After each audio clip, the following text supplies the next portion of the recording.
안녕하세요. 애나의 다락방 라디오입니다.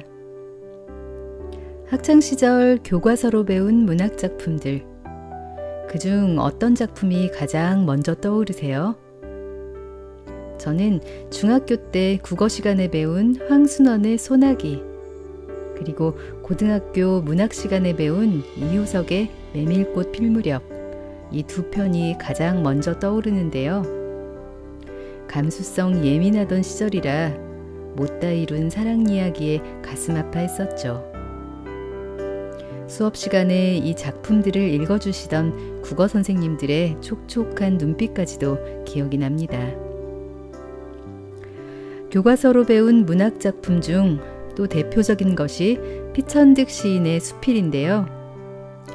나의 사랑하는 생활, 5월, 수필 등 간결하고 부드러운 문체로 한국 수필문학의 대가로 불린 만큼 피천득 시인의 수필은 유난히 교과서에 많이 실렸습니다.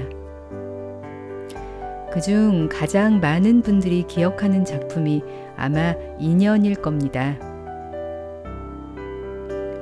인연은 피천득 시인의 자전적 이야기인데요. 어린 시절 일본 유학을 갔을 때 알게 된 하숙집 딸 아사코와의 3번의 만남을 소재로 이야기가 펼쳐집니다. 많은 분들의 가슴에 잔잔하게 기억될 피천득 시인의 수필 인연, 끝까지 편안하게 들어주세요.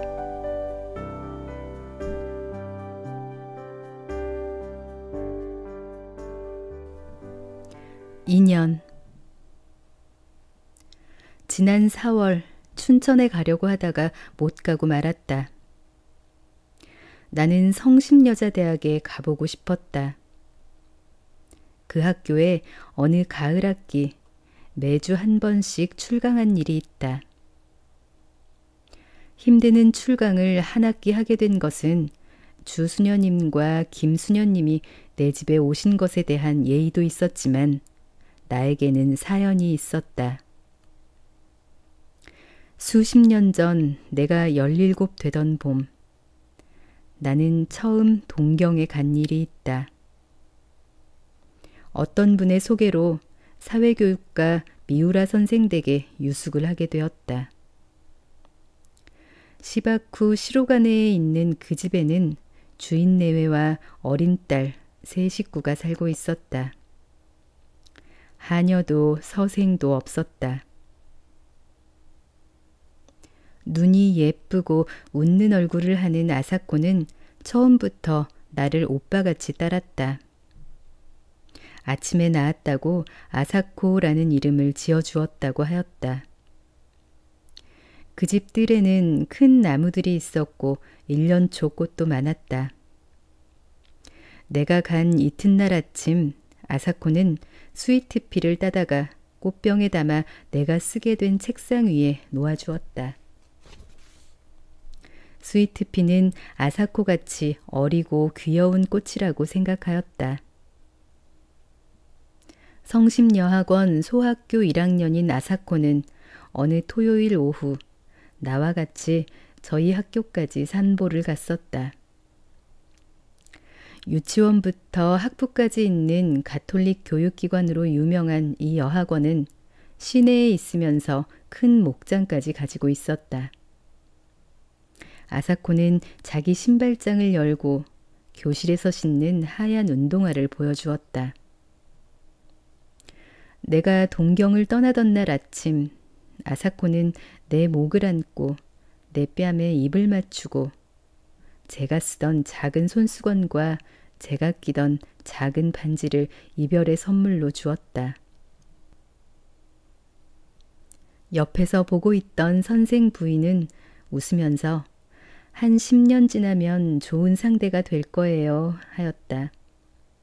나는 얼굴이 더워지는 것을 느꼈다. 나는 아사코에게 안데르센의 동화책을 주었다. 그 후 10년이 지나고 3, 4년이 더 지났다. 그동안 나는 초등학교 1학년 같은 예쁜 여자아이를 보면 아사코 생각을 하였다. 내가 두 번째 동경에 갔던 것도 4월이었다.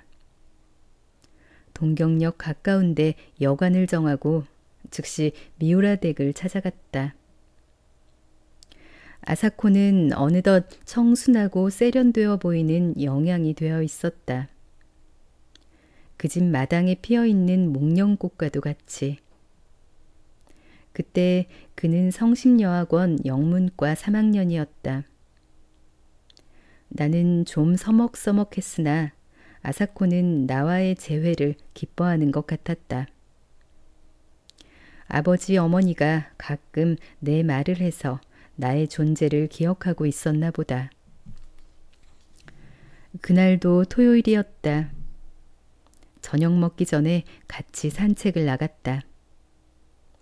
그리고 계획하지 않은 발걸음은 성심여학원 쪽으로 옮겨져 갔다. 캠퍼스를 두루 거닐다가 돌아올 무렵 나는 아사코 신발장은 어디 있느냐고 물어보았다.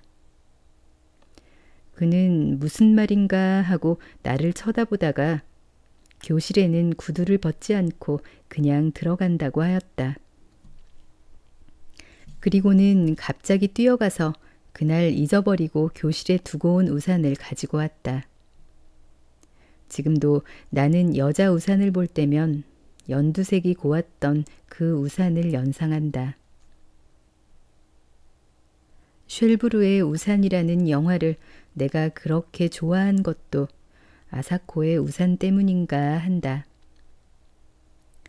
아사코와 나는 밤 늦게까지 문학 이야기를 하다가 가벼운 악수를 하고 헤어졌다. 새로 출판된 버지니아 울프의 소설 세월에 대해서도 이야기한 것 같다. 그 후 또 10여 년이 지났다. 그동안 제2차 세계대전이 있었고 우리나라가 해방이 되고 또 한국전쟁이 있었다. 나는 어쩌다 아사코 생각을 하곤 했다. 결혼은 하였을 것이요. 전쟁통에 어찌 되지나 않았나. 남편이 전사하지나 않았나 하고 별별 생각을 다 하였다. 1954년 처음 미국 가던 길에 나는 동경을 들러 미우라 댁을 찾아갔다. 뜻밖의 그 동네가 고스란히 그대로 남아 있었다. 그리고 미우라 선생네는 아직도 그 집에서 살고 있었다. 선생 내외부는 흥분된 얼굴로 나를 맞이하였다.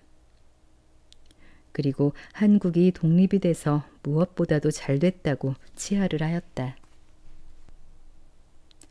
아사코는 전쟁이 끝난 후 메가더 사령부에서 번역 일을 하고 있다가 거기서 만난 일본인 2세와 결혼을 하고 따로 나서 산다는 것이었다.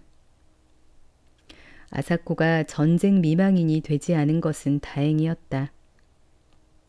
그러나 2세와 결혼하였다는 것이 마음에 걸렸다. 만나고 싶다고 그랬더니 어머니가 아사코의 집으로 안내해 주었다. 뾰족 지붕에 뾰족 창문들이 있는 작은 집이었다. 20여 년 전 내가 아사코에게 준 동화책 겉장에 있는 집도 이런 집이었다. 아, 이쁜 집. 우리 이담에 이런 집에서 같이 살아요. 아사코의 어린 목소리가 지금도 들린다. 10년쯤 미리 전쟁이 나고 그만큼 일찍 한국이 독립되었더라면 아사코의 말대로 우리는 같은 집에서 살 수 있게 되었을지도 모른다. 뾰족 지붕에 뾰족 창문들이 있는 집이 아니라도. 이런 부질없는 생각이 스치고 지나갔다. 그 집에 들어서자 마주친 것은 백합같이 시들어가는 아사코의 얼굴이었다. 세월이란 소설 이야기를 한 지 10년이 더 지났었다. 그러나 그는 아직 싱싱하여야 할 젊은 나이다. 남편은 내가 상상한 것과 같이 일본 사람도 아니고 미국 사람도 아닌, 그리고 진주군 장교라는 것을 뽐내는 것 같은 사나이였다. 아사코와 나는 절을 몇 번씩 하고 악수도 없이 헤어졌다. 그리워하는데도 한 번 만나고는 못 만나게 되기도 하고, 일생을 못 잊으면서도 아니 만나고 살기도 한다. 아사코와 나는 3번 만났다. 3번째는 아니 만났어야 좋았을 것이다. 오는 주말에는 춘천에 갔다 오려 한다. 소양강 가을 경치가 아름다울 것이다.